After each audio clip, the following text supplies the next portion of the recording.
அனைவருக்கும் வணக்கம். 19ஆம் நூற்றாண்டுல ஆன்மீக உலகில் ஒரு புரட்சியை செய்தவர் தான் ராமலிங்க அடிகளார். அவர் தன்னுடைய வாழ்நாள்ல பசி பிணிக்கு ஆளாகி துன்பப்பட்டு அந்த பிணியானது எவ்வாறெல்லாம் அவரை வாட்டி வதக்கி அவரை கொண்டு சென்றதோ, யாம் பெற்ற துன்பம் இவ்வையகம் பெறக்கூடாது என்பதற்காகவே வடலூரில் அடையா அடுப்பினை ஏற்றி வைத்தார். அப்பெருமகனார் இந்த உலகத்தில் இருக்கின்ற எந்த ஜீவராசிகளும் பசியால் வாடக்கூடாது, வாடிய பயிரை கண்டபோதெல்லாம் வாடினேன். ஓர் அறிவு உள்ள பயிர் அது பசியால இருக்கும்போது தண்ணீர் கிடைக்காமல் வாடி வதங்குவதை கண்டே அவர் மனம் வாடியது.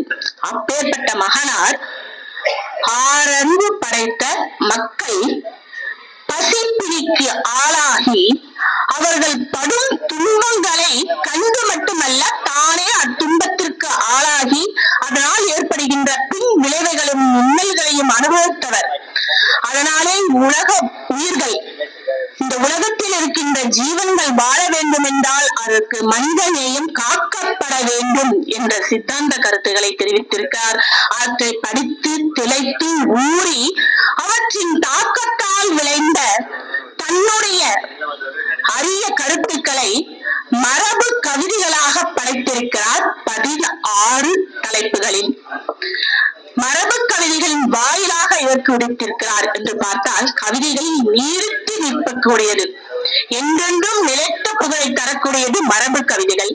இந்த மரபு கவிதைகளில் படைத்திருக்கிறார் ஆசிரியர், இந்நூலின் ஆசிரியர் கவிமாமணி லிங்கராசா அவர்கள். ஜீவன்னா என்ன முதல்ல நம்ம பார்க்கணும். சீவன் அப்படின்றதுக்கு உயிர் அப்படின்னு அர்த்தம். அது என்னங்க சீவன் சொல்றீங்க, அது ஜீவன் தானே அப்படின்னு நீங்க கேட்கலாம். சீவன் என்ற சொல்லே ஜீவன் என்று மாறி வடமொழியில் ஒழிக்கப்படுகின்றது. அந்த ஜீவன் அப்படின்னு நம்ம சொல்றோம் இல்லையா, அந்த உயிரானது வதங்க கூடாது. எதனால வாடிடும்? பசியால மட்டும்தான் அது வாடும். பசி அதுக்கு இல்லாம இருந்ததா அதால எப்பேற்பட்ட புது புது படைப்புகளை உண்டாக்க முடியும். இப்ப நம்ம பலவிதமான அறிவியல் தொழில்நுட்பங்களுக்கு பார்த்துக்கிட்டு இருக்கோம், கண்டுபிடிச்சுட்டே இருக்காங்க. இன்னும் அதை விட அதிகப்படியான நிறைய அறிவியல் கண்டுபிடிப்புகள்லாம் வருது. இதற்கு அடித்தளமான எது அப்படின்னு கேட்டா மனிதனுடைய மூளை. அந்த மனிதனுடைய மூளை சிந்திக்கக்கூடிய ஆற்றல் பெற வேண்டுமானால் அவன் பசி என்னும் கொடுமைக்கு ஆளாகாமல் இருந்தால் மட்டுமே எதையும் சாதிக்க முடியும்.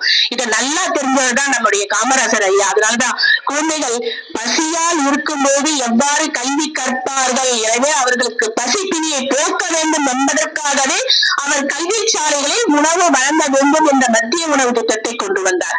பசியினுடைய கொடுமை மிக மிக பயங்கரமானது.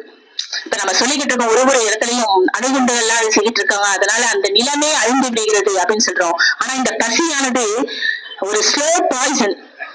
பல தலைமுறைகள் அது என்ன பண்ணிடுது அப்படின்னா, இந்த பசி கொண்டு குவித்து விடுகிறது. அதற்கு நாம் என்ன செய்ய வேண்டும்? மனித நேயம் காக்கப்பட வேண்டும்.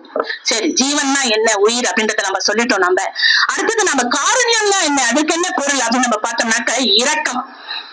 எதன் மேல் இறக்க வேண்டும்? இந்த உயிர்கள் மீது, இந்த சீவன் மேல நம்ம என்ன பண்ணணும்? இரக்கம் வைக்க வேண்டும்.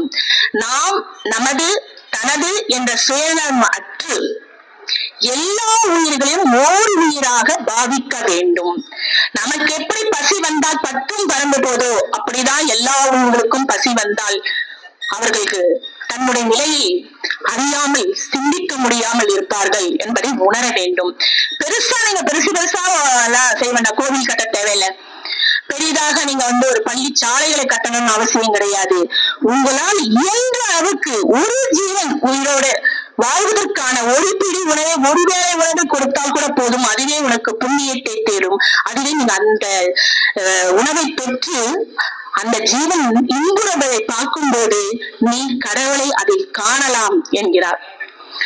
இவருடைய முதல் பார்க்கிற பசி பிணி போக்குவோம் அப்படின்ற தலைப்புல அவரு கொடுத்திருக்காரு. அந்த பசி பிணி போக்குறது ஒரு தனி ஒருவனுக்கு உணவிலே நீ இந்த யகத்தினை அழித்திடுவோம் அப்படின்னாரு இல்லையா பாரதியார். அதனுடைய தாக்கத்தை நம்ம இங்க அதிகமாக படுகிறது. பசி என்ற நெருப்பால், பசிய நெருப்புன்னே சொல்றாரு. அந்த நெருப்பு வந்துருச்சுன்னா ஒருத்தனுக்கு ஏழையினுடைய உடல்ல அதை பத்திருச்சுன்னா போதும், அது எப்படி தீ கொழுந்து விட்டு எரியுமோ அது போல அவனுடைய தேகத்தை அது சுட்டி எரிக்கக்கூடியதாக இருக்கிறது. அப்ப நெருப்புக்குள்ளார ஒருத்தன் இருக்கும் பொழுது அவன் எதை பத்தி சிந்திக்க முடியும்?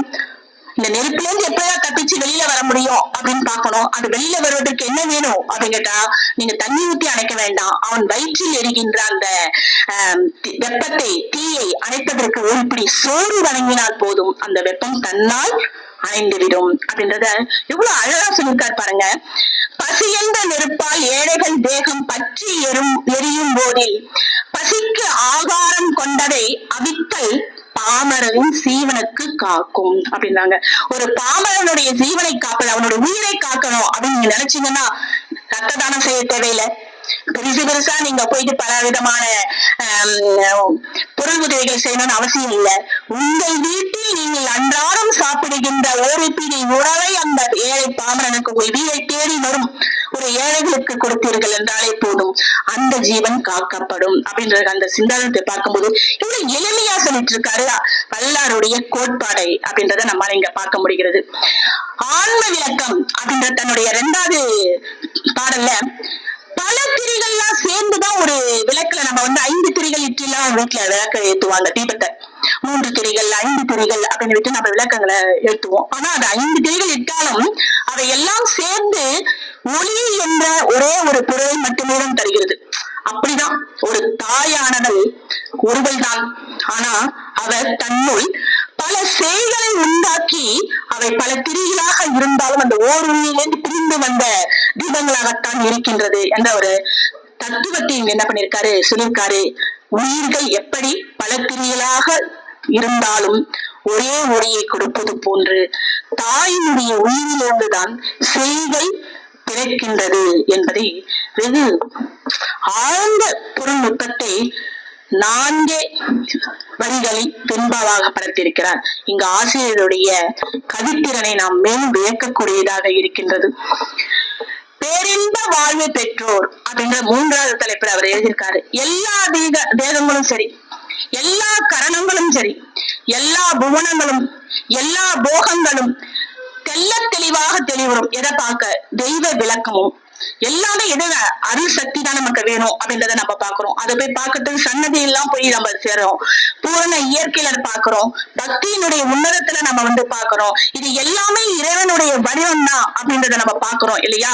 எப்பொழுதும் எக்காலமும் எங்கும் பெறுகின்ற பந்தமிலா இன்பமே பேரின்பம் அப்படின்றத நம்ம தெரிஞ்சுக்கிறோம். நம்ம இந்த பேரின்பம் எப்படி கிடைக்கும் அப்படின்னு நம்ம பார்த்தோம்னா, எப்பொழுதும் நம்மை தேடி வருபவர்களுக்கு மட்டுமல்ல, நம் வீட்டில் இருப்பவர்களுக்கு மட்டுமல்ல, நம் சுற்றத்தாருக்கு மட்டுமல்ல, நான் எனது என்னுடைய என்று இல்லாமல் சராசரியா குடும்பத்தில் இருக்கின்ற ஒரு சராசரி மனிதன் கூட அவனால் முடிந்த அளவுக்கு பிறரை வாழ வைக்க முடியும்.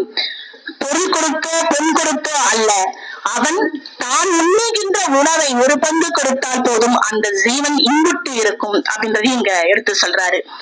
ஆன்ம விளக்கத்துக்கு சொல்லியிருக்காரு. அபர பர இன்பம் அப்படின்ற ஒரு தலைப்புல ரொம்ப அழகான ஒரு தத்துவத்தை சொல்லிட்டாரு. மனிதனுக்கு ரொம்ப ரொம்ப தேவையானது, இன்றியமையானது உணவு, உடை, இருப்பிடம். இந்த 3 நமக்கு ரொம்ப ரொம்ப ரொம்ப இன்றியமையானது. இவர்களுக்கு கிடைத்தால் போதும் அந்த ஜீவன் எப்படி இருக்கும் அப்படின்னா ரொம்ப இன்புற்று பெறும் இல்லையா? இது எல்லாம் பெறுவதற்கு எவ்வளவு சந்தோஷமாக இருக்குமோ, அதுக்கு நீ ஒரு பிடி சோறு கொடுத்தாலே போதும், அந்த பசி போக்கினாலே போதும், இது எல்லாமே அவர்களுக்கு இந்த இன்பங்கள் எல்லாம் கிடைத்தால் எவ்வளவு மகிழ்ச்சி பெறுமோ அந்த மகிழ்ச்சி அந்த ஜீவனுக்கு கிடைத்து வருகிறது அப்படின்றது சொல்லியிருக்காரு. 16 மரபு கவிதையாக இங்க வடித்ததோடு மட்டுமல்லாமல் பசு வந்திட பத்தும் பறந்து போகும் அப்படின்னு நம்ம சொல்றோம். அத பசி வந்திட அப்படின்னு 3 புல் ஸ்டாப் நீங்களே பார்த்துக்கோங்க. பசி வந்தா உங்களுக்கு என்னென்னலாம் ஏற்படுகின்றதோ அது எல்லாத்தையும் என்ன பண்ணிருக்காரு, அழகாக சொல்லியிருக்காரு. பசி வந்ததுனாக்க உனக்கு என்னெல்லாம் வரும் அப்படின்றத பார்க்கும் போது இவருக்கு ஆசிரியர் படிச்சதுதான் சொல்லியிருக்காரு. வள்ளலாருடைய கருத்துக்களை மொத்தத்தையும் படிச்சு அவர் அதனுடைய தாக்கத்தால்தான் இந்த புத்தகத்தை அவர் ஏற்படுத்தி இருந்தாலும் இவருள்ளே ஏற்படுகின்ற சில தாக்கமான கருத்துக்களையும் சொல்ல ஆடல்களையும் நம்ம கவிதைகளை பார்க்க முடிகிறது. பசியினால் துன்பம் நேரிட போதில் பெற்றோர் பிள்ளைகளை விற்றும், பசி வந்தா தான் பெற்ற குழந்தைய கூட என்ன பண்ணிடுவாங்க, பெற்றோர்கள் விற்க நேருகின்ற ஒரு அவலமான நிலை ஏற்படுகிறோம். பசி நீக்க பிள்ளைகள் பெற்றோரை விற்றும், புருடனை மனைவி விற்றும், இசைந்தே புருடன் மனைவியை விற்றும், எழும் பசி நீக்க துணிவர். இதை விட வேற என்னங்க இந்த பசியினுடைய அவலத்தை பத்தி நம்ம சொல்ல முடியும்?